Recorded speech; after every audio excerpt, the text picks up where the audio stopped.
Hello everyone, now I will show you how to set up a TP-Link router, Archer GX90.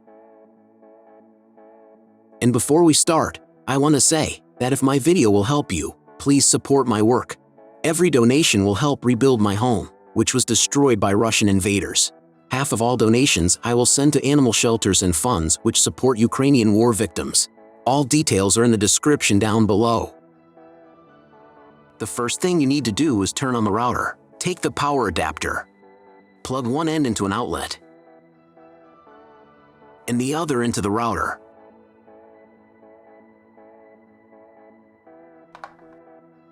On some models, you need to press the power button.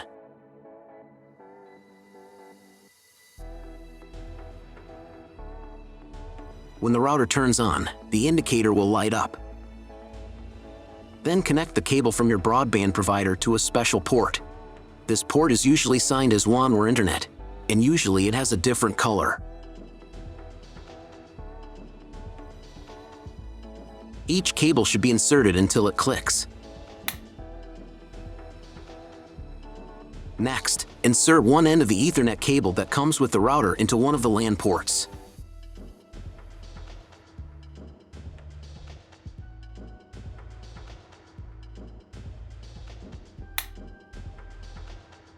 And plug the other end into the Ethernet card of your computer or laptop. Great, we connected the router to your computer. Now you need to set it up. But first, I will show you another method how you can connect the router if you do not have an Ethernet cable or your computer does not have an Ethernet port.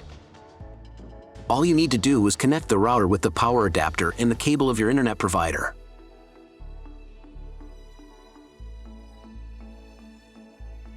When you do this, your router will immediately distribute Wi-Fi, but the internet will not be available. If the router is new and has never been configured, the Wi-Fi network will be with the name of your router.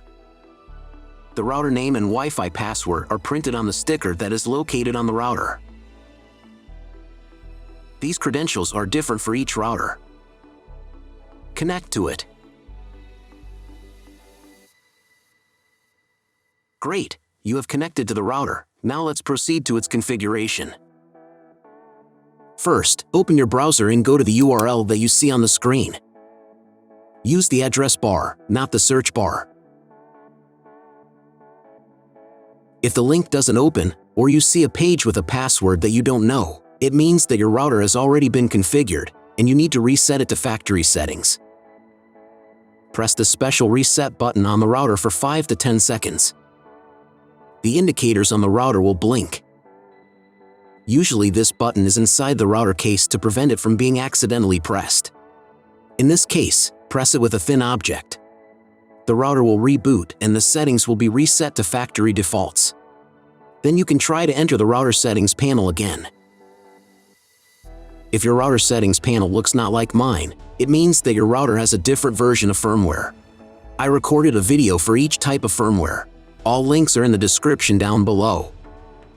So, at first you need to set a password for the personal cabinet of your router. Click on Let's Get Started button.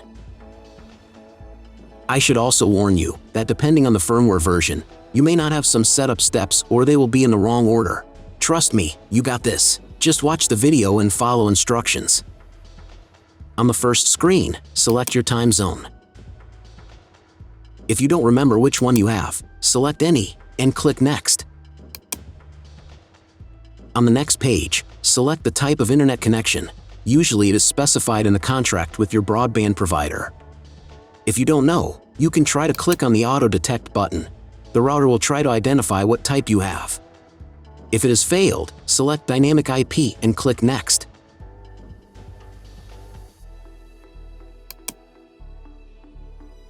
Depending on what type of connection you have chosen in the previous step, this page may differ from mine. If you have selected Dynamic IP, then choose one of the options on this page. If your ISP only allows internet access to a specific MAC address, you need to clone the MAC address of the primary computer. If you are not sure about your MAC, select Use Default MAC Address and click Next. In most of the cases, there is no need to clone the MAC address. But if you can't get the internet connection after quick setup, please run it again and clone the MAC address for a try. On next page, Set name and password of your future Wi-Fi network. You can enable the available modes of your router. There will be one or more modes available. If there are several, enable them and enter for each network the name and password of your future Wi-Fi network. Password must be at least 8 characters long. When you write the credentials, click on the Next button. On this page, you can configure TP-Link Cloud Service. Do not touch anything here, just click Skip button. On the next page, you will see all the information that you specified earlier. Just confirm the settings by pressing Next button. Wait until the router tries to connect to the internet by itself. If it's failed, check again whether you have connected all the cables correctly. Click Skip, then try to reboot your router. But if it's not failed, then check whether the internet is available. Just Google something. If there is no internet, then try to reboot your router. For this, go to Advanced. Next, select System. Select Reboot menu item and click on the Reboot button.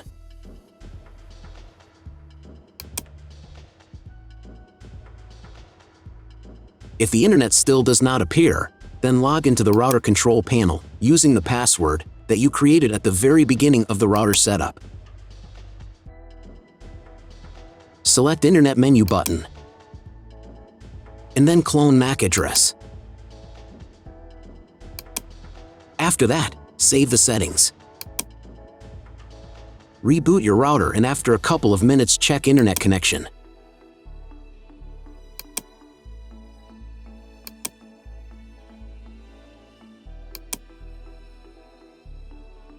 If internet still doesn't appear, contact your internet service provider. He will tell you what type of connection you have and what other settings you need to do. That's all. If my video helped you, please support my work. Every donation will help rebuild my home, which was destroyed by Russian invaders. Half of all donations I will send to animal shelters and funds which support Ukrainian war victims. All details are in the description down below.